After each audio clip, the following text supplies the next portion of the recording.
Alors le Talmud, on continue. Donc Shabbat 53a. Gemara Shmuel a dit, en ce qui concerne la halara enseignée dans notre Mishnah selon laquelle un âne peut sortir le Shabbat avec son tapis de sel. Cela ne s'applique au cas où il a été attaché à l'animal la veille du Shabbat. Rav Naman a dit, la formulation de notre Mishnah est également précise à l'appui de la déclaration de Shmuel, comme elle l'enseigne plus loin dans le chapitre, un âne ne peut pas sortir dans le domaine public le jour du Shabbat avec son tapis de sel lorsqu'il n'est pas attaché sur son dos. La Gemara clarifie le sens de cette Mishnah. Quelles sont les circonstances? Si vous dites que la dernière Mishnah fait référence à un cas où le tapis de sel n'est pas de tout attaché à l'animal, cela est évident. On craint que le tapis de sel ne tombe de l'animal et que son propriétaire ne vienne le chercher et le porte 4 coudées dans le domaine public. Ne s'agit-il pas plutôt d'un cas où le tapis de sel est actuellement attaché à l'animal, mais il ne l'a pas été la veille de Shabbat? Par déduction, concluez que la première clause, c'est-à-dire notre Mishnah, qui permet à l'animal de sortir avec son tapis de sel, fait référence à un cas où le tapis de sel était attaché à l'animal la veille du Shabbat. La Gemara conclut. En effet, concluez-en que c'est la bonne compréhension.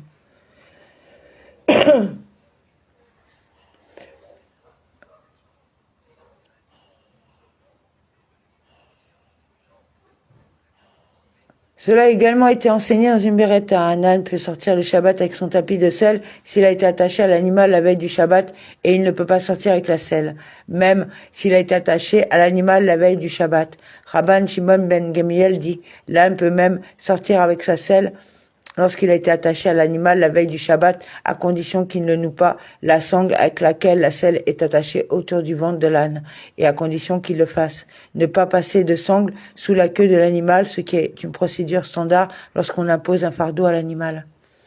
Ravasi bar Nathan a soulevé un dilemme devant Rabbi Iya bar Ravashi. Quelle est la halara concernant le fait de placer un tapis de sel sur un âne le jour du Shabbat dans un domaine privé afin de réchauffer l'âne sans avoir l'intention de l'emmener dans le domaine public? Rabbi Iya bar Rashi lui dit, c'est permis. Ravashi bar Nathan lui dit, quelle est la différence entre ceci et une selle qui ne peut pas être déplacée le jour du Shabbat? Le rabbin Iya bar Rashi resta silencieux et ne répondit pas. Ravashi bar Nathan pensait que Rabbi Iya était d'avis que même une selle pouvait être placée sur un âne le jour du Shabbat. Il a donc soulevé une objection de la part d'une beretta, une selle qui est sur un âne le Shabbat et que son propriétaire souhaite l'enlever. Il ne peut pas la déplacer avec sa main pour l'enlever. Au lieu de cela, il promène l'animal d'avant en arrière dans la cour et la selle tombe d'elle-même. Maintenant, même en ce qui concerne l'enlèvement d'une selle qui est déjà sur le dos de l'animal, vous avez dit non, on ne peut pas la déplacer. Est-il nécessaire d'interdire de mettre la selle sur l'animal? Rabbi Zera a dit à Ravasi, quitte Rabbi Iya et ne soulève pas d'objection à sa déclaration car il est d'accord avec son professeur. Comme Rabbi Iya Barashi a dit que Rav a dit, on peut accrocher un panier avec du fourrage autour du cou d'un animal pendant Shabbat, et au moyen d'une inférence a fortiori en déduire qu'on peut placer un tapis de sel sur le dos d'un animal pendant Shabbat. Quelle est la conclusion a fortiori? Tout comme là-bas, il est permis de placer le panier de fourrage de manière à ce que l'animal puisse manger sans se baisser, ce qui est fait pour le plaisir de l'animal. Ici, il faut d'autant plus permettre de placer le tapis de sel, ce qui est fait pour éviter que l'animal ne souffre du froid.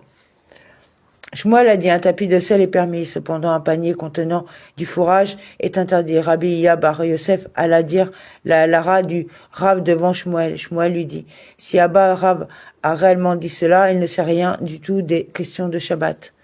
Lorsque Rabbi Zera monta en Eretz Israël, il trouva Rabbi Binyamin bar Yefet qui s'assit et il lui dit au nom de Rabbi Yohanan, on peut mettre un tapis de sel sur un âne le jour du Shabbat. Rabbi Zera lui dit, tu as bien parlé à Ariok et également expliqué la question en Babylonie. La Gemara demande, qui est Ariok? C'est Shmuel. Rav n'a-t-il pas également dit qu'on pouvait mettre un tapis de sel sur un âne le jour du Shabbat? En ce qui concerne un tapis de sel, ils sont d'accord. Pourquoi alors le rabbin Zera a-t-il attribué la décision spécifiquement à Shmuel? Il entendit plutôt le rabbin Binyamin bar Yefet conclure. Cependant, on ne peut pas accrocher un panier contenant du fourrage autour du cou d'un animal pendant Shabbat. C'est cette partie de la déclaration qui l'a amené à dire « Vous avez bien parlé à Ariok » a également expliqué la question en Babylonie. La Gemara poursuit, quoi qu'il en soit. Tout le monde est d'accord sur le fait que le tapis de sel est autorisé. La question se pose en quoi un tapis de sel est-il différent d'une selle qui ne peut même pas être retirée de l'âne? Si le souci concerne la souffrance de l'animal, pourquoi n'est-il pas permis d'enlever la selle? La Guémara répond: là, c'est différent, car il est possible que la selle tombe d'elle-même. Il n'y a donc aucune raison d'autoriser son retrait à la main. Rav Papa a dit: il y a une distinction entre les deux cas. Ici, là où les sages ont permis de placer un tapis de sel sur un âne le jour du Shabbat, c'est pour réchauffer l'animal. Là où les sages interdisaient de retirer une selle, c'est pour refroidir l'animal. Placer le tapis de sel pour réchauffer l'animal est autorisé, car sinon il ressent une gêne due au froid. Cependant, retirer la selle pour refroidir l'animal est interdit, car l'animal ne ressent pas d'inconfort dû à une chaleur excessive. Et c'est le dicton populaire que les gens disent: un âne, même pendant la saison estivale de Tammuz, a froid. Il est donc plus important de veiller à la chaleur de l'animal. La Guémara élève une objection de la Tosefta à ceux qui interdisent de placer un panier contenant du fourrage autour du cou de l'animal le jour du Shabbat. Un cheval ne peut pas non plus sortir dans le domaine public le jour du Shabbat avec une queue de renard placée comme un talisman pour conjurer le mauvais œil, ni avec un fil de laine rouge qu'on accroche entre ses yeux en guise d'ornement, ni un zav ne peut sortir avec sa pochette qui empêche ses vêtements de se salir à cause de ses émissions, ni une chèvre avec une pochette qui est sur sa mamelle pour qu'elle ne soit pas égratignée par les pierres, ni une vache avec la muselière qui est sur son bouche, ni les poulains avec ses paniers de fourrage qui se trouvent autour de leur bouche dans le domaine public. Et un animal ne peut sortir ni avec des chaussures métalliques aux pieds, ni avec une amulette placée sur l'animal pour favoriser sa bonne santé, même si l'amulette s'est avérée efficace. Et c'est une restriction qui s'applique aux animaux au-delà des restrictions qui s'appliquent aux humains, puisqu'une personne est autorisée à sortir dans le domaine public avec une amulette qui s'est avérée efficace. Cependant, un animal peut sortir avec un bandage sur une blessure et avec des attelles sur un os cassé pour qu'il guérisse correctement et avec le placenta suspendu à son ventre. Et on peut boucher la cloche qui pend au cours d'un animal pour l'empêcher de sonner. Alors l'animal peut se promener avec dans la cour, qui est un domaine privé, mais pas un domaine public.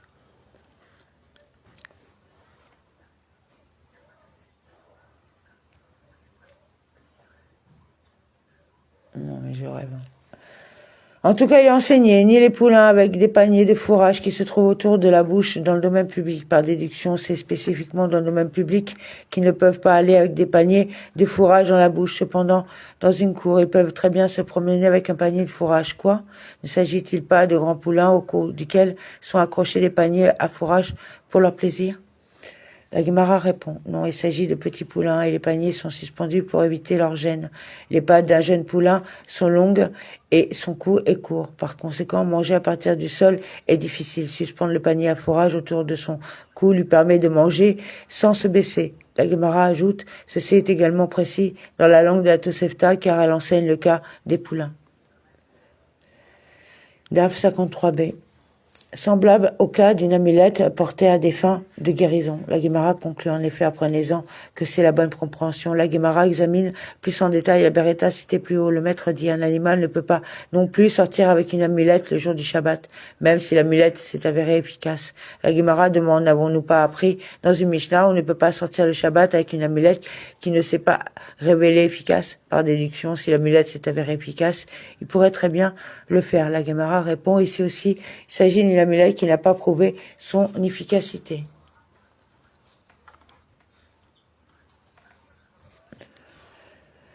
La Guémara demande: la Beretta n'enseigne pas, même si l'amulette s'avérerait efficace? La Guémara répond: la Beretta fait référence à une amulette qui s'avérait efficace par une personne et qui ne s'est pas révélée efficace par un animal. La Guémara se demande: existe-t-il une amulette qui s'avérait efficace par une personne et qui ne l'est pas pour un animal? Guérir un animal devrait être plus facile que guérir une personne. La Guémara répond: oui, une amulette aide une personne qui est sous la protection d'un ange défenseur, Mazal. Cependant, cela n'aide pas un animal qui n'est pas sous la protection d'un ange défenseur. La Guémara pose une question. Si vous, la Beretta fait référence à une amulette qui ne s'est pas révélée efficace pour un animal, mais si l'amulette s'est avérée efficace, l'animal peut en effet sortir avec elle dans le domaine public. Quel est le sens de la phrase de la Tosefta? Et ceci est une restriction qui s'applique aux animaux au-delà des restrictions qui s'appliquent aux humains. La Halara est la même à l'égard des personnes et des animaux. Si la milette s'est avérée efficace, même un animal peut sortir avec elle pendant Shabbat. S'il ne s'est pas avéré efficace, même une personne peut ne pas l'utiliser. La Gemara répond: pensez-vous que cette déclaration fait référence à une amulette? Il s'agit d'une chaussure. Un animal ne peut pas sortir avec une chaussure le jour du Shabbat, mais une personne peut le faire. Concernant la question de savoir si et dans quelle mesure l'inconfort des animaux est un facteur pris en considération le Shabbat, la Gemara dit: venez entendre ce qui a été enseigné dans une beretta. On peut s'enduire l'huile et gratter une croûte le Shabbat pendant un certain temps. On ne peut pas enduire l'huile et gratter une croûte pour un animal. Ne s'agit-il pas ici d'un cas où il y a une blessure et il enduit d'huile et gratte la croûte à cause de l'inconfort causé par la blessure? Et pourtant, cela a été autorisé exclusivement pour une personne et non pour un animal. La Gemara rejette cet argument. Non. Elle fait référence à un cas où la blessure a déjà cessé et a guéri. Il a enduit d'huile et gratte à cause du plaisir provoqué par le traitement. La Gemara cite une preuve supplémentaire. Venez entendre ce qui a été enseigné dans la beretta suivant concernant l'animal souffrant d'une congestion cardiaque et restreint son apport sanguin et dont la température a augmenté. On ne peut pas le laisser tremper dans l'eau afin qu'il rafraîchissez-vous. Cependant, en ce qui concerne une personne souffrant d'une congestion cardiaque qui restreint son rapport sanguin, on peut la mettre dans l'eau pour qu'elle se rafraîchisse. Apparemment, la souffrance d'un animal ne nous inquiète pas. Ula a dit: ici, les sages ont publié un décret interdisant toute guérison le jour du Shabbat en raison du broyage d'herbes à des fins médicinales, ce qui est interdit par la loi de la Torah. Les sages interdisaient de refroidir l'animal dans l'eau de peur que l'on vienne broyer les ingrédients entrant dans la préparation des médicaments. Si tel est le cas, le même décret devrait également s'appliquer dans le cas d'une personne. Il devrait être interdit de mettre une personne malade dans l'eau pour la rafraîchir en raison de l'interdiction rabbinique de s'engager dans une guérison le jour du Shabbat. La Gemara répond: dans le cas d'une personne, il semble qu'elle soit entrée dans l'eau simplement pour se rafraîchir, pas nécessairement pour guérir une maladie. La Gemara demande si tel est le cas, dit également dans le cas d'un animal qui semble qu'il soit entré dans l'eau simplement pour se rafraîchir, pas nécessairement pour guérir une maladie. La Gemara répond: un animal n'entre généralement pas tout seul dans l'eau pour se rafraîchir. On ne met généralement pas non plus un animal dans l'eau pour le rafraîchir, à moins que cela ne serve à des fins de guérison. Apparemment, en raison d'un décret, les sages ont été stricts et ont interdit de laisser l'animal dans l'eau même s'il mourait. La Gemara demande désormais: devons-nous vraiment émettre un décret? Pardon. Voilà, excusez-moi, parce que ça va bouger. Donc on reprend.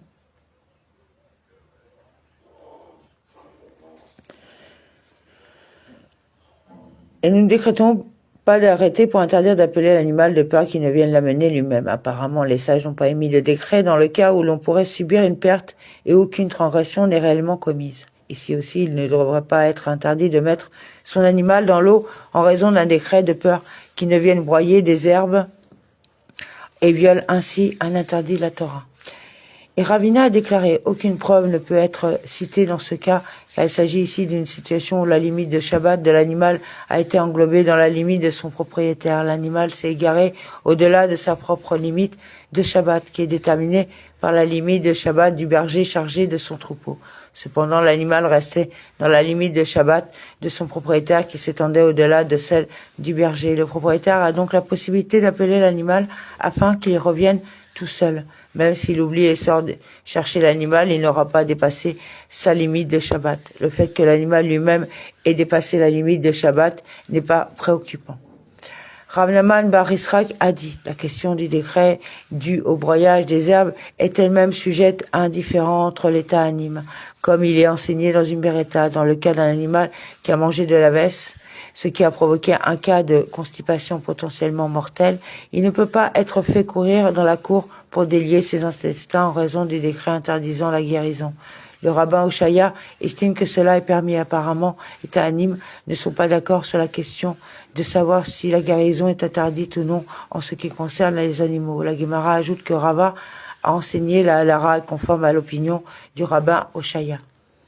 Le maître dit: Ni un zav ne peut sortir avec sa pochette qui empêche ses vêtements d'être souillés par ses émissions, ni les chèvres avec la pochette qui est sur leur mamelle.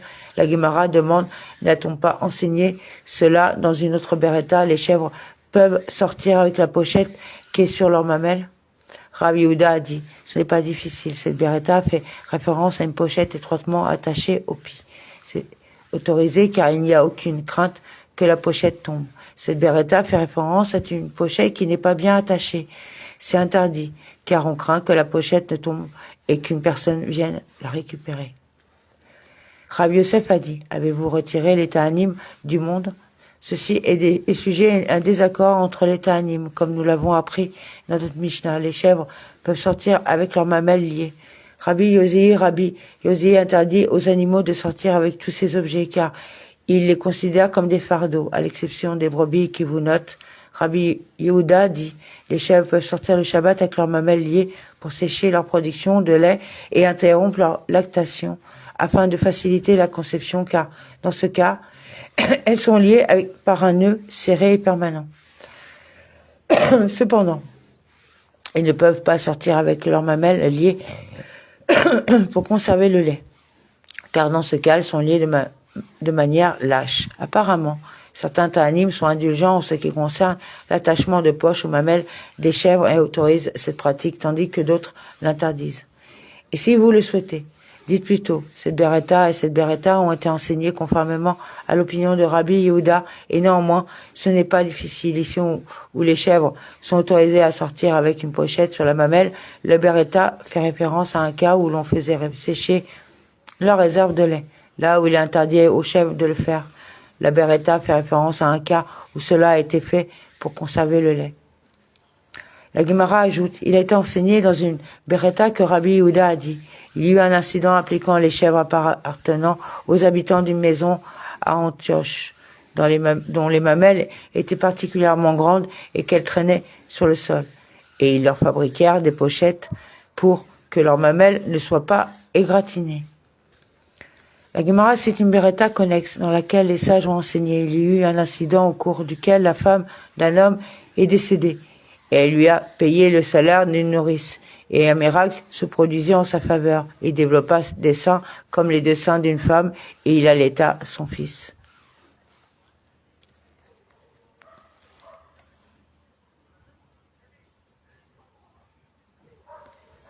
Rabbi Yosef a dit, venez voir à quel point cette personne est grande et qu'un miracle de cette ampleur a été accompli en sa faveur. Abéi lui dit, au contraire, comme cette personne est déshonorante, pour que l'ordre de la création ait été modifié en son nom, un miracle fut en effet accompli en sa faveur. Cependant, cela a été exécuté de manière humiliante et désagréable. Rabbi Yehuda a ajouté et a dit, venez voir combien il est difficile de subvenir aux besoins d'une personne. C'est si difficile qu'il a fallu modifier l'ordre de la création en son nom, ce qui était apparemment plus facile que de lui fournir une source de soutien financier. Ramlaman a dit, sachez qu'il en est ainsi, car les miracles sont souvent accomplis en faveur d'une personne. Cependant, il n'est pas encore arrivé que de la nourriture ait été miraculeusement créée dans la maison d'une personne. La Gemara raconte une autre histoire inhabituelle. Les sages ont enseigné, il y a eu un incident impliquant un homme qui a épousé une femme manchot. Il n'a réalisé qu'elle était manchotte que le jour de sa mort. Rav dit, venez voir à quel point cette femme était modeste et son mari ne s'en rendait pas compte.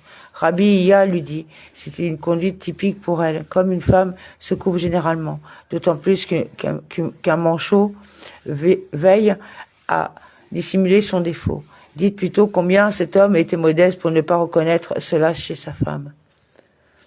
Nous avons appris dans notre Mishnah, les béliers peuvent sortir du lévuvin. La Gemara demande quelle est la signification de la lévuvine. Ravuna a dit attacher du tri par paire. La Gemara explique d'où peut-on déduire que ce mot lévuvine est un terme de proximité. Comme il est écrit, tu m'as attiré Libav Tini, ma sœur, mon épouse. Cantique des Cantiques 4-9. Ula a dit, lévuvin fait référence à la peau d'animal qu'on attache sur le cœur lèvre des béliers pour que les loups ne les attaquent pas. La Gemara demande, les loups attaquent-ils les béliers mais pas les brebis? Pourquoi cette protection est-elle accordée uniquement aux hommes? La Gemara répond, parce que les mâles marchent en tête du troupeau. La Guémara demande, les loups attaquent-ils la tête du troupeau, mais pas l'arrière du troupeau? Au contraire, les loups s'attaquent spécifiquement aux béliers parce qu'ils sont dodus. La Guémara demande, n'a-t-il pas de brebis dodus parmi les brebis? Et d'ailleurs, les loups savent-ils distinguer ceux-ci, les gros, et ceux-là, les maigres? Au contraire, les loups s'attaquent spécifiquement aux béliers parce qu'ils lèvent le nez et marchent en regardant des deux côtés. Les loups pensent qu'ils se préparent à les attaquer. Rav Nahman bar Israq a dit, les buvins fait référence à la peau d'un animal que l'on attache sous son organe mâle afin de ne pas montrer les femelles. Et d'où tirons-nous ce sens? Parce que cette dernière clause dit, les brebis peuvent sortir en chéchouzot. Quelle est la signification de chéouzot? Cela signifie qu'il attache chéo-azine leur queue avec de la peau d'animal afin que les mâles puissent les monter plus facilement. Il est raisonnable d'expliquer que la première clause fait référence à une action entreprise pour que les mâles ne montent pas les femelles et la seconde clause à une action entreprise pour que les mâles les montent. La Guémara demande d'où peut-on déduire que ce mot chéouzot est un terme d'exposition. La Guémara répond comme il est écrit dans la description d'une femme méchante, et voici, il rencontra une femme.